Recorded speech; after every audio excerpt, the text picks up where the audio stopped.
மல்லி என்கிட்ட பொய்யே சொன்னதில்ல மேடம், எதையுமே மறைச்சதில்ல. அவளோட ஸ்ட்ரென்த்தே அவளோட லவ்ல ரொம்ப பியூரா இருப்பா, ரொம்ப ஹானஸ்டா இருப்பா, ரொம்ப ஸ்ட்ரெயிட் ஃபார்வர்டா இருப்பா. அதனாலயே அவளோட லவ்வும் ரொம்ப ஸ்ட்ரெயிட் ஃபார்வர்டா இருக்கும்.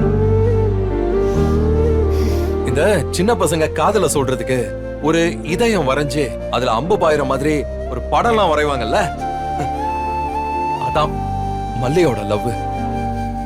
அந்த அம்பு நேரா இதயத்துலதான் மேடம் பாயும். ரொம்ப மல்லி மல்லின்னு உருகாதடா. அவ உனக்கு முன்னாடியே ஒருத்தனை இதே மாதிரி உருக வச்சு சாகடிச்சிட்டு தான் வந்திருக்கா. அவ இப்ப சுடர கொலை பண்ணிருக்காளே, அது 2வது கொலை தான். அதுக்கு முன்னாடியே அவ பண்ண கொலை ஒண்ணு இருக்கு. அது தெரியாம அவளை காதல் தேவதை, காதல் யட்சின்னு கற்பனை பண்ணிட்டு இருக்காத.